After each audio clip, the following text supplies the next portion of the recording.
નમસ્તે મિત્રો, રાધે રાધે, જય શ્રી કૃષ્ણ મિત્રો. પ્લીઝ એકવાર છેલ્લે સુધી સાંભળવા નમ્ર વિનંતી છે. ચાલો આજની નવી વાર્તા સાંભળીએ.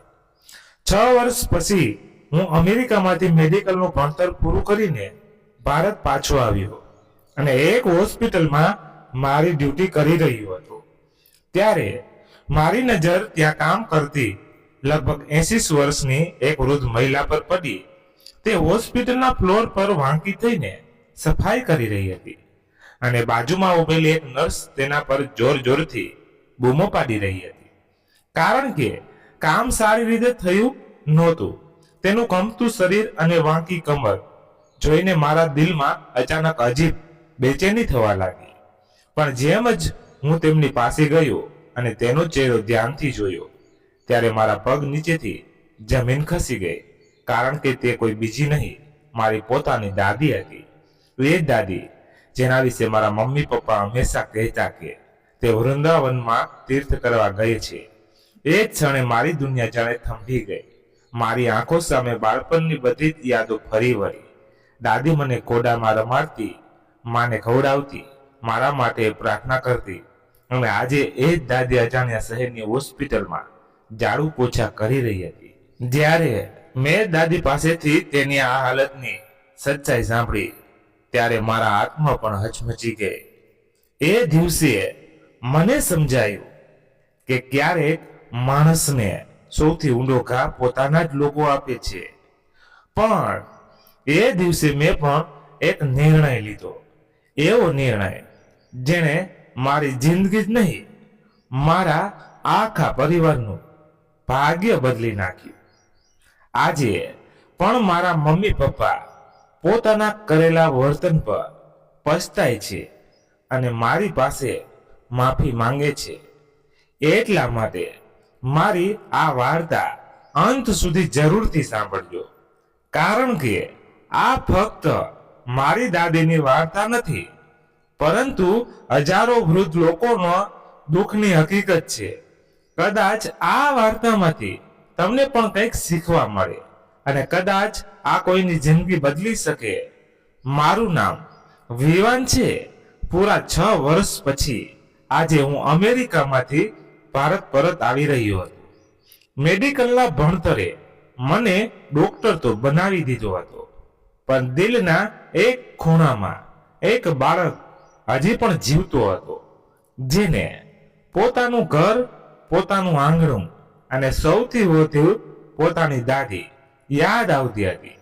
જ્યારે મારું વિમાન એરપોર્ટ પર ઉતર્યું અને હું બહાર આવ્યો, ત્યારે સામે મમ્મી પપ્પા ઊભા દેખાયા.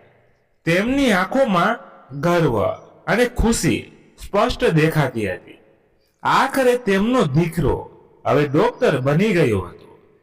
મમ્મીએ મને ગળે લગાવ્યો અને પપ્પાએ મારા માથા પર હાથ રાખીને આશીર્વાદ આપ્યા.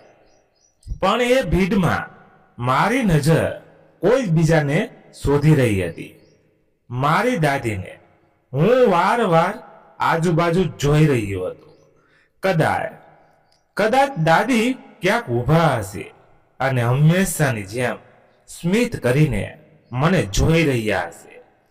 જ્યારે તેઓ ક્યાંય દેખાયા નહીં, ત્યારે મેં મનમાં વિચાર્યું કે કદાચ દાદી ઘરે હશે.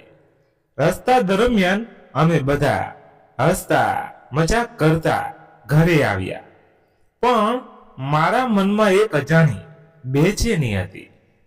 ઘરના દરવાજા પર પગ મૂકતા જ હું જોરથી બોલ્યો, દાદી, દાદી, તમે ક્યાં છો?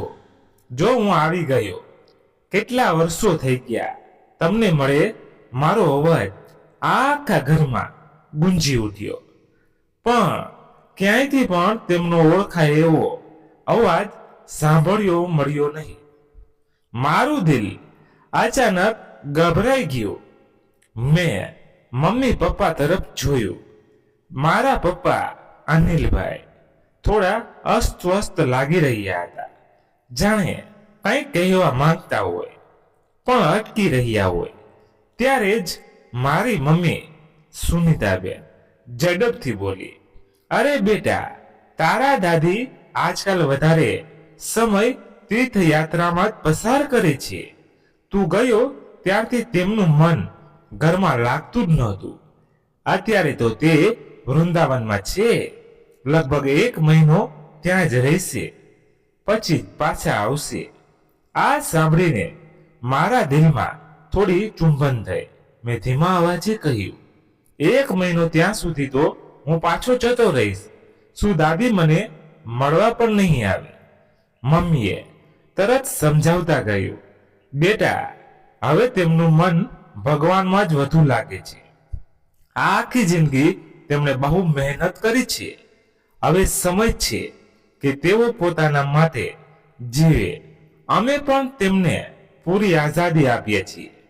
4 ધામની યાત્રા પણ કરી લીધી છે અને હવે વૃંદાવનમાં છે.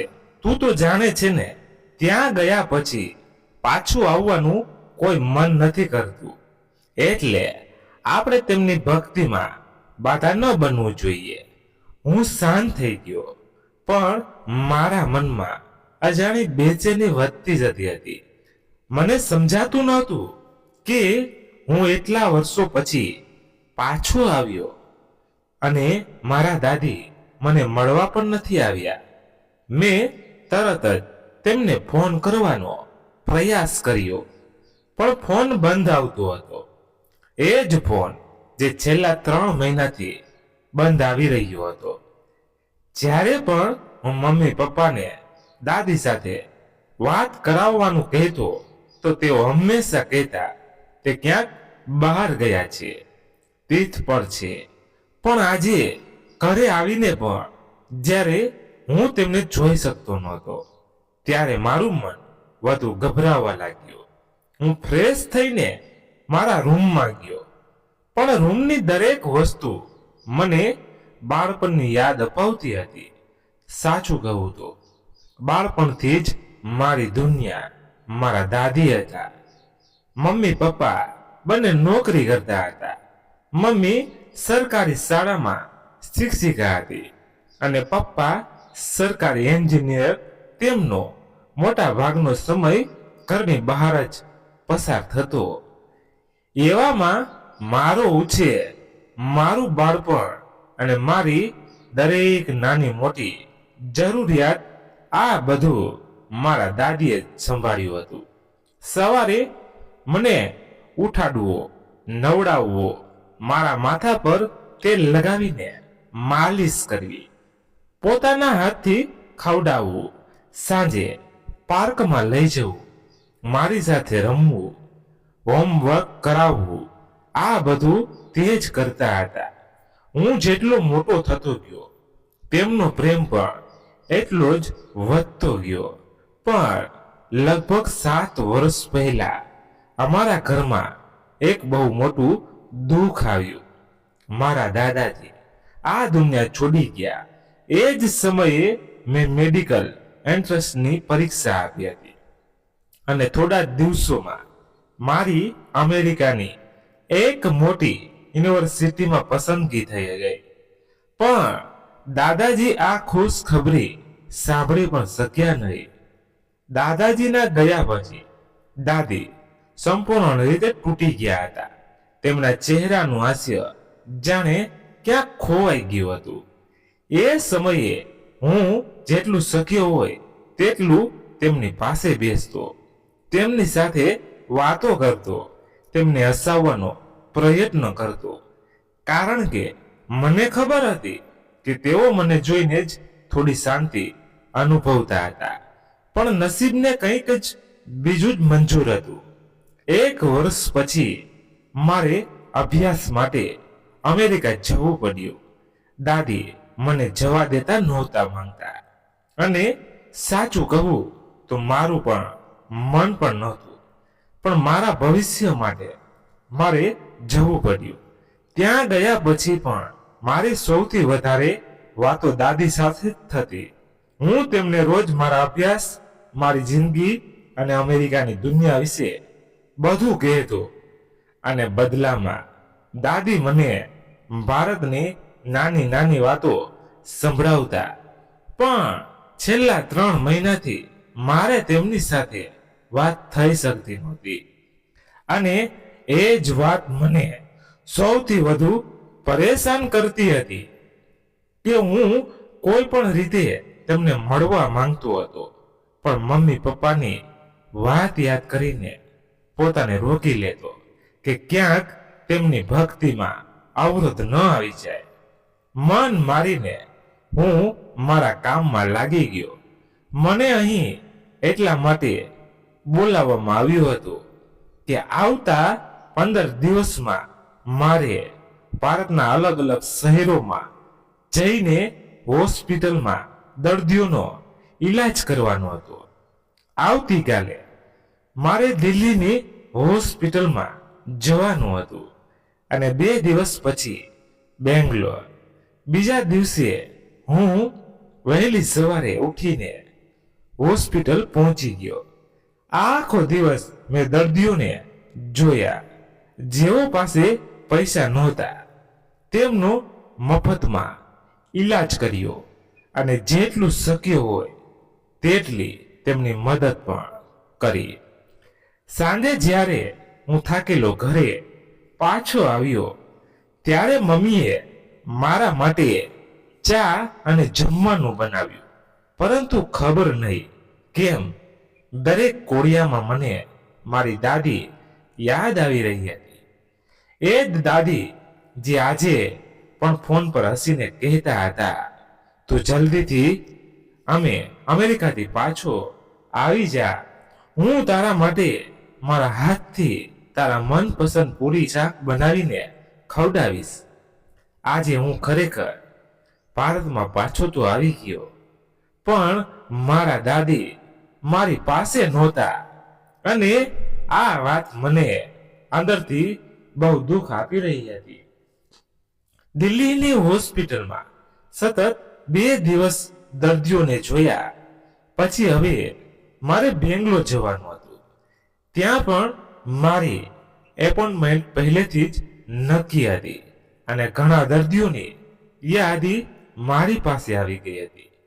એટલે માટે મેં સીધું દિલ્હીમાંથી ફ્લાઇટ લીધી અને બેંગ્લોર માટે નીકળી ગયો. સાચું કહું તો આ શહેર મારા માટે સંપૂર્ણ નવું હતું. આજ સુધી હું અહીં ક્યારેય આવ્યો નહોતો. એરપોર્ટમાંથી બહાર નીકળતા બેંગ્લોરના ઝડપી દોડતા રસ્તા, ટ્રાફિક અને ઊંચી ઊંચી ઇમારતો જોઈને મને લાગ્યું કે આ શહેર પણ એક સપનાની જેમ સતત દોડતું રહે છે.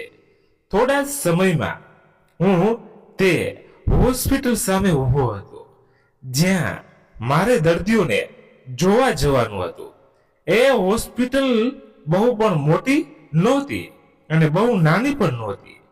એક સામાન્ય હોસ્પિટલ હતી જ્યાં વધારે કરીને ગરીબ અને જરૂરિયાતમંદ લોકો ઈલાજ માટે આવતા હતા. જેમ જ મેં હોસ્પિટલની અંદર પગ મૂક્યો મને એક અજાણી લાગણી થઈ, જાણે આ જગ્યા મને કંઈક કહેવા માંગતી હોય. સ્ટાફે મારું ખૂબ જ ઉષ્માભર્યું સ્વાગત કર્યું. ઘણા લોકો ફૂલના ગુલદસ્તા લઈને આવ્યા. કોઈએ મને નમસ્કાર કર્યા તો કોઈએ મારા કામની પ્રશંસા. હું સ્માઇલ સાથે બધાને અભિવાદન આપતો સીધો મારી ઓપીડીમાં પહોંચી ગયો. ત્યાં ઘણા દર્દીઓ મારી રાહ જોઈ રહ્યા હતા. કલાકો સુધી હું સતત દર્દીઓને જોતો રહ્યો. કોઈને દવા આપી, કોઈને તપાસ માટે મોકલ્યા, કોઈ ગરીબ દર્દીની ફી માફ કરી અને કોઈને પોતાના ખિસ્સામાંથી પૈસા આપીને મદદ કરી. જોતા જોતા બપોર થઈ ગઈ અને હું ખૂબ થાકી ગયો હતો. લંચનો સમય થયો એટલે મેં વિચાર્યું કે બહાર જઈને કંઈક ખાઈ લઉં. જ્યારે હું હોસ્પિટલના લાંબા કોરિડોરમાંથી પસાર થતો હતો ત્યારે મારી નજર એક વૃદ્ધ મહિલા પર પડી જે વાંકી થઈને જમીન પર પોતું મારી રહી હતી. તેને જોઈને મારા પગ અચાનક અટકી ગયા. તેના હાથ કાંપતા હતા, કમર વાંકી હતી અને ચહેરા પર ઉંમરનો થાક સ્પષ્ટ દેખાતો હતો. મારા મનમાં એક જ વિચાર આવ્યો, તેમના ઘરવાળા કેવા હશે જે આ ઉંમરે પણ તેમને આટલું ભારે કામ કરાવી રહ્યા છે. મને તેમને જોઈને બહુ દયા આવી, પણ તરત જ મેં પોતાને સમજાવ્યું કે કદાચ તેમની કોઈ મજબૂરી હશે, કારણ કે મજબૂરી વગર આ ઉંમરે કોઈ આવું કામ નથી કરતું. ત્યારે અચાનક તેમના હાથમાંથી પોતાની બાલટી સરકી ગઈ અને બધું પાણી જમીન પર ફેલાઈ ગયું. એ જ સમયે એક વોર્ડ બોય ત્યાં આવ્યો અને ગુસ્સામાં તેમના પર બૂમો પાડવા લાગ્યો. જ્યારે ત્યાંવાળાથી કામ થતું નથી તો કરો છો કેમ? આ નોકરી છોડી કેમ નથી દેતા? અહીં જબરજસ્તી પગાર લેવા બેસી ગયા છો. અરે જાઓ, હવે તમારી ઉંમર કામ કરવાની નથી. ઘરે બેસીને ભગવાનનું નામ લો. ક્યાં ક્યાંથી આવી જાય છે આવા લોકો. જેટલું સાફ નથી કર્યું તે કરતા વધુ ગંદકી ફેલાવી દીધી. એટલામાં જ એક નર્સ પણ ત્યાં આવી અને તે પણ તેમને ખીજાવા લાગી. હા, આ તો રોજનું નાટક છે. કાલે પણ ઝાડુ મારતા મારતા વચ્ચે બેસીને આરામ કરવા લાગી હતી, જાણે તેને આરામ કરવાની જ સેલેરી મળે છે. અમે લોકો સવારથી સાંજ સુધી મહેનત કરીએ છીએ, ત્યારે જઈને પૈસા મળે છે અને આ મહારાણી બસ આરામ જ કરે છે. આજે તો હું ડાયરેક્ટ સાહેબને બોલાવીને તેને નોકરીમાંથી કઢાવી દઈશ. એ વૃદ્ધ મહિલા હાથ છોડીને વિનંતી કરી રહી હતી, બેટા આવું ન કર. મને નોકરીની બહુ જરૂર છે. મારી ભૂલથી પાણી પડી ગયું. મારા હાથ કંપી રહ્યા હતા. હમણાં જ સાફ કરી દઉં છું. પણ એ બંને અટકવાનું નામ જ નહોતા લેતા. સતત તેમને અપમાનિત કરતા જ રહ્યા. આ બધું જોઈને મારા અંદરનો માણસ તડપી ઉઠ્યો. હું ઝડપી પગલે તેમની તરફ આગળ વધ્યો. એટલામાં જ એ વૃદ્ધ મહિલા પાછળ વળી અને પોતું ઉપાડવા માટે વાંકી થઈ અને જેમ જ મેં તેનો ચહેરો જોયો, મારા તો પગ જ ત્યાં જ અટકી ગયા. મારા શરીરમાં જાણે લોહી જામ થઈ ગયું હોય એવું લાગ્યું. શ્વાસ અટકી ગયા, આંખો ફાટી ગઈ. એવું લાગ્યું જાણે મારા પર વીજળી પડી હોય. એ વૃદ્ધ મહિલા કોઈ બીજી નહોતી, મારી પોતાની દાદી હતી. એ જ દાદી જેમણે મને બાળપણથી ઉછેર્યો હતો. તેમની આ હાલત જોઈને મારી આત્મા પણ રડી ઉઠી. એક ક્ષણ માટે મારું દિમાગ ખાલી થઈ ગયું. હું કંઈ વિચારી પણ કરી શકતો નહોતો. એટલામાં એ નર્સે મારા દાદીનો હાથ પકડીને ઝટકો માર્યો અને ગુસ્સામાં બોલી, રોજ રોજનું નાટક થઈ ગયું છે તારું. આજે તો તારી ફરિયાદ કરી જ દઈશ. આ સાંભળતા જ મારા અંદરનો ગુસ્સો ફાટી નીકળ્યો. મેં ત્યાંથી જોરથી બૂમ પાડી, રોકાઈ જાઓ. મારો અવાજ આખા કોરડિયામાં ગુંજી ઉઠ્યો. બધા લોકો અચાનક શાંત થઈ ગયા અને મારી તરફ જોવા લાગ્યા.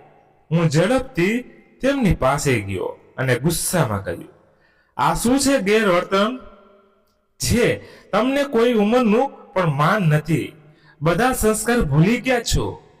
શું મારો કડક અવાજ સાંભળીને એ નર્સ અને વોર્ડ બોય ડરી ગયા અને શાંતિથી માથું નમાવીને ઊભા રહી ગયા. હું વધુ ગુસ્સામાં બોલવા લાગ્યો, તમને દેખાતું નથી કે આ વૃદ્ધ મહિલા આ ઉંમરે પણ કામ કરી રહ્યા છે? શું તમને લાગે છે કે તેમને આ બધું કરવાનો શોખ છે? જરૂર કોઈ મોટી મજબૂરી હશે, એટલે જ તેઓ અહીં કામ કરી રહ્યા છે. નર્સ ધીમેથી બોલી, સર, તમે જાણતા નથી, આ 3 મહિનાથી અહીં કામ કરે છે અને રોજ કંઈક ગડબડ કરે છે. કામ બરાબર થતું નથી અને વાર પડી જાય છે. આખરે તેમને પૈસા કામ કરવા માટે મળે છે કે પડવા માટે? આ વાત સાંભળીને મારો ગુસ્સો વધુ ભભૂકી ઉઠ્યો. મેં જોરથી કહ્યું, એકદમ ચૂપ, એક શબ્દ પણ નહીં બોલતા. જેને તમે આટલું ખરાબ કહી રહ્યા છો એ મારી દાદી છે. આ સાંભળતા જ ત્યાં ઉભેલા બધા લોકો જાણે પથ્થર બની ગયા. નર્સ અને વોર્ડ બોયના ચહેરાનો રંગ ઉડી ગયો. આસપાસના લોકો પણ આશ્ચર્યથી અમને જોવા લાગ્યા. કોઈને સમજાતું નહોતું કે આટલા મોટા ડોક્ટરની દાદી આ હોસ્પિટલમાં સફાઈ કામદાર તરીકે કેવી રીતે કામ કરે છે. મારી દાદી પણ મને આશ્ચર્યથી જોઈ રહી હતી. 6 વર્ષમાં મારો ચહેરો ઘણો બદલાઈ ગયો હતો. એટલે કદાચ તેઓ મને ઓળખવાનો પ્રયત્ન કરી રહ્યા હતા. હું કશું બોલ્યા વગર તેમને સહારો આપીને મારી કેબિનમાં લઈ આવ્યો. તેમની હાલત જોઈને મારું દિલ તૂટી રહ્યું હતું. મારી આંખોમાંથી આંસુ અટકતા જ નહોતા. તેમણે સફેદ રંગની જૂની અને ફાટી ગયેલી સાડી પહેરી હતી, જેમાં ઘણી જગ્યાએ છિદ્ર હતા. તેમનો કરચલી ભરેલો ચહેરો આંસુઓથી ભીનો થઈ ગયો હતો. હાથ પગ કંપી રહ્યા હતા. સાફ દેખાતું હતું કે છેલ્લા થોડા સમયથી તેમની જિંદગી બિલકુલ સારી નહોતી. હું વિચારી પણ કરી શકતો નહોતો કે એક મોટા ડોક્ટરની દાદી, એક સરકારી એન્જિનિયરની માં અને એક સરકારી શિક્ષિકાની સાસુની આવી હાલત કેવી રીતે થઈ. મારું દિમાગ ચક્કર ખાઈ રહ્યું હતું. મેં સૌથી પહેલા તેમને પાણી આપ્યું અને પછી ખાવાનું મંગાવ્યું. તેઓ ખાવા પર એ રીતે તૂટી પડ્યા જાણે ઘણા દિવસોથી સારું ખાધું જ ન હોય. આ જોઈને મારું દિલ વધુ તૂટી ગયું. મેં તેમને ધીમેથી ખુરશી પર બેસાડ્યા અને પછી કેબિનની બાજુમાં સ્ટ્રેચર પર સુવડાવી દીધા, જેથી તેઓ આરામ કરી શકે. થોડાક કલાક પછી જ્યારે તેમને થોડું સારું લાગ્યું ત્યારે હું તેમની પાસે ગયો. મેં મારા ચશ્મા ઉતારી દીધા, એપ્રેન પણ કાઢી નાખ્યું, કારણ કે એ સમયે હું તેમની સામે ડોક્ટર નહીં પણ તેમનો પુત્ર બનીને ઊભો રહેવા માંગતો હતો. હું ધીમે ધીમે તેમની પાસે ગયો, તેમનો કામતો હાથ મારા હાથમાં લીધો અને નરમ અવાજમાં કહ્યું, દાદી. જેમ જ તેમણે મને ધ્યાનથી જોયો, તેમની આંખોમાં ઓળખની ચમક આવી ગઈ. પછીના જ પળે તેઓ ચોધાર આંસુએ રડવા લાગ્યા. તેમના મોઢામાંથી ફક્ત એક જ શબ્દ નીકળ્યો, વિવાન, મારા દીકરા, તું આવી ગયો. એટલું કહીને તેઓ રડતા રડતા મને ભેટી પડ્યા. હું પણ પોતાને રોકી ન શક્યો. નહીં, મેં તેને મજબૂત રીતે ગળે લગાવી લીધા. તેઓ લાંબા સમય સુધી રડતા રહ્યા અને મારી આંખોમાંથી પણ આંસુ અટકતા નહોતા. એક ક્ષણ મને લાગ્યું કે મારા દિલમાં જાણે તોફાન ઉઠી ગયું હોય. મેં ધીમેથી દાદીનો હાથ પકડી રાખ્યો. તેમની આંગળીઓ ઠંડી હતી અને કંપી રહી હતી. મેં તેમને સંભાળતા પૂછ્યું, દાદી, તમે અહીં બેંગ્લોરના આ હોસ્પિટલમાં કેવી રીતે આવી ગયા? તમે તો દિલ્હીમાં હતા ને? મમ્મી પપ્પા તો કહેતા હતા કે તમે વૃંદાવનમાં છો. સાચું કહો દાદી, આખરે તમારી સાથે શું થયું? મારી વાત સાંભળીને દાદીની ઝૂકેલી આંખો વધુ નીચે થઈ ગઈ. તેમનો અવાજ પહેલાથી જ નબળો હતો, પણ તેમાં એવું દુઃખ હતું કે સાંભળીને કોઈનું પણ દિલ કંપી જાય. તેમણે ધીમેથી કહેવાનું શરૂ કર્યું, બેટા વિવાન, શું કહું તને? તું વિદેશ ગયો ત્યારથી મારી જિંદગી જાણે અંધારા કૂવામાં પડી ગઈ છે. તારા દાદાજીને ગયાને 7 વર્ષ થઈ ગયા અને તેમના ગયા પછી મારો સહારો ફક્ત તું જ હતો. પણ તું વિદેશ ગયો પછી ઘરમાં હું એકદમ એકલી પડી ગઈ. તારી મમ્મી પોતાના સ્કૂલના કામમાં અને તારા પપ્પા પોતાના ઓફિસના કામમાં એટલા વ્યસ્ત રહેતા કે તેમને મારી તરફ જોવાની પણ ફુરસદ નહોતી. શરૂઆતમાં તો હું તારી સાથે ફોન પર વાત કરી લેતી તો મન થોડું હળવું થઈ જતું, પણ જેમ જેમ સમય પસાર થતો ગયો તારા મમ્મી ને પપ્પાનો મારા પ્રત્યેનો વર્તાવ વધુ કડવો બનતો ગયો. પાછલા વર્ષે જ્યારે તારી મમ્મી નિવૃત્ત થઈ અને તારા પપ્પા પણ વધારે સમય ઘરે રહેવા લાગ્યા ત્યારે તો પરિસ્થિતિ વધુ ખરાબ થઈ ગઈ. ઘરમાં હંમેશા મારી જ ભૂલ કાઢવામાં આવતી. નાની નાની વાત પર મને ટોકવામાં આવતી. જો હું મારા મનથી કંઈક બનાવું તો તારી મમ્મી ગુસ્સે થઈને કહેતી, ઘરમાં પહેલાથી જ એટલા ખર્ચા છે, ઉપરથી વિવાહ વિદેશમાં ભણે છે, અને તમે કે કામ ઓછું કરવાને બદલે વધારો છો. વધતી ઉંમરના કારણે મને ડોક્ટર અને દવાઓની જરૂર પડતી હતી. પણ એક વખત ડોક્ટર પાસે જવાની વાત કરું તો એટલી બધી વાતો સંભળાવવા પડતી કે ઘણીવાર હું ચૂપચાપ દુઃખ સહન કરી લેતી. ધીમે ધીમે સ્થિતિ એવી થઈ ગઈ કે હું મારા જ ઘરમાં એક ભાર જેવી બની ગઈ. ઘરમાં કામ કરતી નોકરાણીને પણ કાઢી નાખી અને ઘરના બધા જ કામ, કચરા પોતા, વાસણ કપડા ધોવા બધું મારી પાસે જ કરાવવાનું શરૂ થયું. મારી વાંગી કમર અને કામતા હાથ હોવા છતાં મને સવારથી સાંજ સુધી કામ કરવું પડતું અને બદલામાં 2 ટાઈમનું જમવાનું મળી જાય તો એ જ મારા માટે ઘણું હતું. દાદી થોડા સમય માટે શાંત થઈ ગયા, જાણે પોતાના આંસુઓનો રોકવાનો પ્રયત્ન કરી રહ્યા હોય. પછી તેમણે ઊંડો શ્વાસ લઈને આગળ કહ્યું, બેટા, હું હંમેશા તારા ફોનની જ રાહ જોતી. તારી સાથે 2 વાત થઈ જતી તો લાગતું કે હજી દુનિયામાં કોઈ છે જે મને યાદ કરે છે. પણ થોડા મહિના પહેલા મારો ફોન બગડી ગયો. મેં તારા મમ્મી પપ્પાને ઘણીવાર કહ્યું કે મને એક સાદો ફોન લઈ આપો જેથી હું મારા દીકરા વિવાન સાથે વાત કરી શકું, પણ તેઓ દર વખતે વાત ટાળી દેતા. ધીમે ધીમે તારી સાથે પણ મારી વાતચીત બંધ થઈ ગઈ અને હું એકદમ એકલી પડી ગઈ. હું તો ભગવાનને પ્રાર્થના કરવા લાગી કે હવે મને પોતાની પાસે બોલાવી દો. પણ 2 મહિના પહેલા અચાનક એક દિવસ તારા પપ્પા મારી પાસે આવ્યા અને બોલ્યા, માં, ચાલો તમારો ફૂલ બોડી ચેકઅપ કરાવી દઈએ. બેંગ્લોરના એક મોટા હોસ્પિટલમાં મફતમાં ચેકઅપ થઈ રહ્યો છે. ફક્ત આવવા જવાનું ભાડું લાગશે. તેની આ વાત સાંભળીને મને લાગ્યું કે કદાચ મારા દીકરાના દિલમાં મારા માટે થોડી મમતા જાગી છે. કદાચ તેને મારી હાલત જોઈને દુઃખ થયું હશે. હું પણ ખુશીથી તેની સાથે ટ્રેનમાં બેસીને બેંગ્લોર આવી ગઈ. અહીંયા મોટી હોસ્પિટલમાં આવીને તેને મને બહાર કોરિડોરમાં એક બેન્ચ પર બેસાડી અને કહ્યું, માં, તમે અહીં બેસો, હું ડોક્ટર પાસે અપોઇન્ટમેન્ટ લઈને આવું છું. થોડા સમય પછી તે પાછો આવ્યો અને બોલ્યો, માં, હજુ બહુ દર્દીઓ છે, તમે અહીં બેસો, હું બહારથી તમારા માટે કંઈક ખાવાનું લઈને આવું છું. હું ત્યાં બેસીને તેની રાહ જોતી રહી. ધીમે ધીમે ડોક્ટરો બધા દર્દીઓને જોતા ગયા. એક પછી એક બધાના નામ બોલાવાયા, પણ મારું નામ ન આવ્યું. મને લાગ્યું કે કદાચ તે મારું નામ લખવાનું જ ભૂલી ગયો હશે. પહેલા 2 કલાક વીતી ગયા, પછી 4 કલાક. સવારથી સાંજ થઈ ગઈ, પણ મારો દીકરો પાછો આવ્યો નહીં. ત્યારે મારા મનમાં ડર ઊભો થયો, ક્યાંક તેની સાથે કંઈ ખરાબ તો નહીં થયું હોય ને. હું ગભરાઈને બહાર દોડી અને તેને શોધવા લાગી. ત્યારે મને એક સિક્યુરિટી ગાર્ડને પૂછ્યું, શું તેણે મારા સાથે આવેલા માણસને જોયો છે? તો તે બેદરકારથી બોલ્યો, અહીં રોજ હજારો લોકો આવે છે, કોણ કોને છોડી જાય છે એ અમે કેવી રીતે યાદ રાખીએ?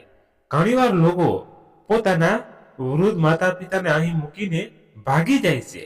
આ વાત સાંભળતા જ મારા પગ નીચેથી જમીન ખસી ગઈ. એ જ ક્ષણે મને સમજાઈ ગયું કે મારો પોતાનો દીકરો મને આ અજાણ્યા શહેરમાં, આ હોસ્પિટલની બેન્ચ પર હંમેશા માટે મૂકી ગયો છે, જેથી તે અને તેની પત્ની કોઈ પણ ભાર વગર આરામથી રહી શકે. તેના માટે હું માં નહોતી, ફક્ત એક ભાર બની ગઈ હતી. દાદીની વાત સાંભળીને મારી આત્મા કંપી ઉઠી. એવું લાગતું હતું કે કોઈએ મારી છાતીમાં આગ ભરી દીધી હોય. મને મારા કામ પર વિશ્વાસ નહોતો થતો કે જેને હું મારા આદર્શ માનતો હતો એ જ મારા મમ્મી પપ્પા મારી દાદી સાથે આવું અપમાનીય વર્તન કરી શકે. મારા મનમાં એક જ પ્રશ્ન વારવાર ફરતો હતો, શું વૃદ્ધ થવું એટલો મોટો ગુનો છે કે માણસ પોતાના જ ઘરમાં વૃદ્ધોને આ રીતે બેસહારા છોડી દે? આવી વાતો મેં ઘણી વખત છાપામાં વાંચી હતી, ટીવી પર જોઈ હતી અને લોકો પાસેથી સાંભળી પણ હતી, પણ મેં ક્યારેય સપનામાં પણ વિચાર્યું નહોતું કે આવું મારા પોતાના ઘરમાં પણ થઈ શકે. મારા અંદરનો ગુસ્સો ધીમે ધીમે જ્વાળામુખીની જેમ ઉભરાવવા લાગ્યો. મારા હાથ પગ કાંપતા હતા અને મારી મુઠ્ઠીઓ એટલી જોરથી ભીંચાઈ ગઈ હતી કે નખ મારી હથેળીમાં ઘૂસી રહ્યા હતા. હું પોતાને સંભાળી શક્યો નહીં. મેં સામે રાખેલા ટેબલ પર જોરથી હાથ માર્યો અને કહ્યું, દાદી, તમારા સાથે બહુ મોટું ખોટું થયું છે. બહુ મોટો અન્યાય થયો છે. તમે આખી જિંદગી ફક્ત મમ્મી પપ્પા માટે જ જીવી છે. જ્યારે તેઓ બંને નોકરી પર જતા હતા ત્યારે તમે જ મને સંભાળ્યો, મને પ્રેમ આપ્યો, મને વાર્તાઓ સંભળાવી, મારી દરેક જરૂરિયાતનો ખ્યાલ રાખ્યો.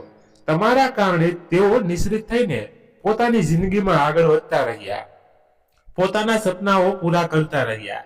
તમે તમારી આખી યુવાની અને તમારી બધી ખુશીઓ આ પરિવાર માટે આપી દીધી અને બદલામાં તમને શું મળ્યું? જ્યારે તમને સૌથી વધુ પરિવારની સહારાની જરૂર હતી, જ્યારે તમને તમારા દીકરા અને વહુના પ્રેમની જરૂર હતી, ત્યારે તેમણે તમને આ અજાણ્યા શહેરમાં, એક અજાણ્યા હોસ્પિટલમાં એક છોડી દીધા. મારા અવાજમાં એટલું દુઃખ અને ગુસ્સો હતો કે મને જાતે જ લાગતું હતું કે જો એ સમયે મમ્મી પપ્પા મારી સામે હોત ને તો કદાચ હું પોતાને રોકી શક્યો ન હોત. મારી વાત સાંભળીને દાદીનું દિલ વધુ તૂટી ગયું. તેમણે કંપતા હાથથી મારો હાથ પકડી લીધો અને મને શાંત કરતા બોલ્યા, બેટા, કદાચ મારા નસીબમાં આવું જ લખ્યું હતું. દરેકને વૃદ્ધાશ્રમમાં પ્રેમ અને સન્માન નથી મળતું. જ્યારે તારા પિતા મને અહીં છોડીને ગયો ત્યારે મારા પાસે કશું જ નહોતું, ન પૈસા, ન સહારો, ન કોઈ ઓળખ. મને સમજાતું નહોતું કે હવે હું શું કરું અને કેવી રીતે જીવું. એ રાતે હું હોસ્પિટલની બહાર એ જ બેન્ચ પર બેસી રહી. આખી રાત ઠંડી હવા ચાલતી રહી. લોકો આવતા જતા રહ્યા, પણ મારો દીકરો પાછો આવ્યો નહીં. સવાર થવા લાગી ત્યારે હોસ્પિટલના ટ્રસ્ટી અંદર જઈ રહ્યા હતા. તેમણે મને જોઈ. તેમણે મને રાતે પણ ત્યાં જ બેસેલી જોઈ હતી. જ્યારે તેઓ મોડી રાત્રે ઘરે જઈ રહ્યા હતા, મારી સૂજી ગયેલી આંખો, કામતું શરીર અને બગડેલી હાલત જોઈને તેઓ મારી પાસે આવ્યા અને ધીમેથી પૂછ્યું, માજી, તમે અહીં શું કરી રહ્યા છો? તેમની વાત સાંભળતા જ મારા અંદરનું દુઃખ બહાર આવી ગયું. મેં હાથ છોડીને કહ્યું, બેટા, શું કહું? મારો દીકરો મને અહીં છોડીને ગયો છે. હું દિલ્હીથી આવી છું, પણ હવે મને ખબર નથી કે હું ક્યાં જાઉં. મેં તેમને આખી વાત કહી દીધી કે મારો દીકરો મને ચેકઅપના બહાને અહીં લાવ્યો અને આજ બેડ પર બેસાડી મને હંમેશા માટે છોડી ગયો. મારી વાત સાંભળી તેમની આંખોમાં પણ આંસુ આવી ગયા. થોડી વાર ચૂપ રહીને તેમણે કહ્યું, માજી, સાચું કહું તો આવી ઘટનાઓ અહીં ઘણી વાર થાય છે. ઘણા લોકો પોતાના વૃદ્ધ માતા પિતાને હોસ્પિટલમાં છોડી જાય છે. અમે ઈચ્છીએ છતાં દરેકને મદદ કરી શકતા નથી.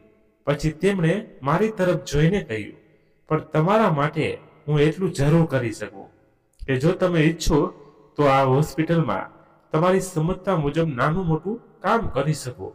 બદલામાં તમને થોડા પૈસા મળી જશે, જેથી તમારું ગુજરાન થઈ જશે અને હોસ્પિટલના પાછળ કર્મચારીઓ માટે જે નાના રૂમ છે તેમાંથી એક રૂમ હું તમને અપાવી શકું. દાદી થોડો સમય ચૂપ રહ્યા.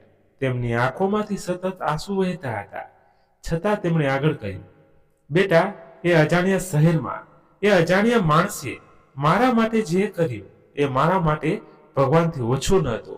એક દિવસથી મેં હોસ્પિટલમાં સફાઈનું કામ શરૂ કર્યું. હું સવારે વહેલી ઉઠીને હોસ્પિટલના કોરિડોરમાં ઝાડુ મારતી, ફર્શ સાફ કરતી અને કચરો ઉઠાવતી. મારી ઉંમર થઈ ગઈ હતી, કમર વાંકી થઈ ગઈ હતી, હાથ કંપતા હતા. એટલી ઘણી વાર મારાથી કામ બરાબર થતું નહોતું. ક્યારેક કોઈ ડોક્ટર કે સ્ટાફ મારા પર ખીજાઈ પણ જતા, પણ મેં બધું સહન કરવાનું શીખી લીધું, કારણ કે હવે મારી પાસે બીજો કોઈ રસ્તો નહોતો. હોસ્પિટલની પાછળ જે નાનો રૂમ મને રહેવા માટે મળ્યો હતો, એટલો નાનો હતો કે તેમાં ઠીક રીતે પગ પાથરી સૂવું પણ મુશ્કેલ હતું, પણ મેં એને જ મારું ઘર માની લીધું. તારા દાદાજીએ મને જે સોનાની વીંટી આપી હતી એ વહેંચીને મેં મારા ખાવા પીવા અને રસોડાની કેટલીક જરૂરી વસ્તુઓ ખરીદી લીધી, જેથી હું ઓછામાં ઓછું મારા માટે 2 સમયની રોટલી બનાવી શકું. છેલ્લા 2 મહિનાથી હું ત્યાં જ રહેતી હતી. દિવસભર સફાઈનું કામ કરતી અને રાત્રે એ જ નાના રૂમમાં સૂઈ જતી. ઘણી વખત મને તારી બહુ યાદ આવતી. હું વિચારતી કે કાશ મારો પુત્ર અહીં હોત તો મને આ હાલતમાં ક્યારેય રહેવા ન દે. પણ મેં સપનામાં પણ નહોતું વિચાર્યું કે તું અચાનક આજ હોસ્પિટલમાં આવીશ અને મને આ હાલતમાં જોઈ લઈશ. દાદીની આ વાત સાંભળી મારું માથું શરમથી ઝૂકી ગયો. મારા દિલમાં એક જ વાત વારવાર ગુંજી રહી હતી. એક વૃદ્ધ સ્ત્રી જેનો દીકરો એન્જિનિયર છે, વહુ શિક્ષિકા રહી છે અને પુત્ર ડોક્ટર બની ગયો છે, તેને હોસ્પિટલમાં સફાઈનું કામ કરવાનું પડે છે. આ મોટી શરમની વાત કોઈ પરિવાર માટે શું હોઈ શકે? મેં દાદીને પૂછ્યું, દાદી, તમારા સાથે એટલું બધું ખોટું થઈ રહ્યું હતું. મમ્મી પપ્પા તમારી સાથે આટલું ખરાબ વર્તન કરતા હતા તો પણ તમે મને ક્યારેય ફોન પર કંઈ કહ્યું નહીં. કેમ નહીં? મારી વાત સાંભળીને દાદીએ ભીની આંખોથી હળવું સ્મિત આવ્યું અને ધીમા અવાજમાં કહ્યું, શું કહેતી બેટા? જો હું તને બધું સાચું કહી દે તો તું ત્યાં ચિંતિત થઈ જાય. હું નહોતી ઈચ્છતી કે મારા કારણે તારા ભણવામાં જરા પણ અડચણ આવે. એટલે જ્યારે તું ફોન કરતો ત્યારે હું હંમેશા એમ જ કહેતી કે હું બરાબર છું, બધું સારું ચાલી રહ્યું છે, જેથી તું મન લગાવીને ભણે અને એક દિવસ આપણું નામ રોશન કરે. હું મારું દુઃખ છુપાવીને બસ એટલું જ વિચારતી રહી કે મારો પુત્ર આગળ વધે, સફળ બને અને જીવનમાં કંઈક મોટું કરે. મેં તો સપનામાં પણ નહોતું વિચાર્યું કે મારો જ દીકરો એક દિવસ અત્યાચારની બધી હદો પાર કરી દેશે અને મને આ અજાણ્યા શહેરમાં, આ અજાણ્યા હોસ્પિટલમાં એકલી છોડી દેશે. જાણે દુનિયામાં મારું કોઈ પોતાનું છે જ નહીં. એ જ પડે મેં દાદીનો હાથ પકડીને કહ્યું, દાદી, હું તમને વચન આપું છું કે જેમણે તમને આ દુઃખ આપ્યું છે તેમને હું એ જ દુઃખનો અનુભવ જરૂર કરાવીશ. દાદીએ તરત જ મારો હાથ મજબૂતીથી પકડી લીધો અને કહ્યું, ના બેટા, એવું ન કરતો. મારા સાથે જે થયું છે એ જ મારા દીકરાને વહુ સાથે પણ થાય એ હું ક્યારેય નહીં ઈચ્છું. પણ એ સમયે મારા અંદરનો દુઃખ અને ગુસ્સો એટલો ઊંડો હતો કે હું પોતાને રોકી શક્યો નહીં. એક દિવસે કામ પૂરું થયા પછી હું દાદીને મારી સાથે હોટલમાં લઈ આવ્યો. મેં તેમને સારું ભોજન કરાવ્યું અને તેમના માટે નવા કપડાં ખરીદ્યા, કારણ કે તેઓ બહુ નબળા પડી ગયા હતા. પછીના દિવસે હું તેમને મારી સાથે ફ્લાઇટમાં દિલ્હી લઈ આવ્યો. જેમ જેમ અમે ઘર પાસે પહોંચતા હતા તેમ હું અનુભવી રહ્યો હતો કે દાદીના દિલમાં ડર વધતો જતો હતો. તેમની આંખોમાં એ ડર સ્પષ્ટ દેખાતો હતો, જાણે કોઈ ઘાયલ પંખી ફરી એ જ જગ્યાએ પાછું જતા ડરે છે જ્યાંથી તેને દુઃખ મળ્યું હોય. ઘર પાસે પહોંચતા દાદીએ મારો હાથ પકડી લીધો અને કંપતા અવાજમાં કહ્યું, ના બેટા, મને ત્યાં ન લઈ જા. હું ફરી એ જીવન નહીં જીવી શકું. એથી સારું છે કે તું મને પાછી ત્યાં જ મૂકી આવ. ઓછામાં ઓછું ત્યાં મને સન્માનની 2 રોટલી મળતી રહેતી. તેમની વાત સાંભળીને મારી આંખોમાં આંસુ આવી ગયા. મેં તેમનો હાથ પકડીને કહ્યું, દાદી, તમે બિલકુલ ચિંતા ન કરો. હવે તમારો પુત્ર પાછો આવી ગયો છે. જો કોઈએ તમારી સાથે જરા પણ ખોટું કરવાની કોશિશ કરી તો પહેલા તેને મારી સામે આવવું પડશે. આટલું કહીને મેં દાદીને બહાર બેસાડ્યા અને હું ઘરની અંદર ગયો.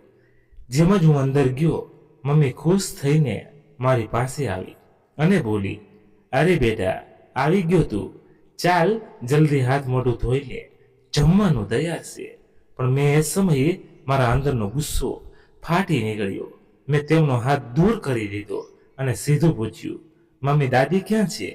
મારી વાત સાંભળતા જ મમ્મી ગભરાઈ ગઈ.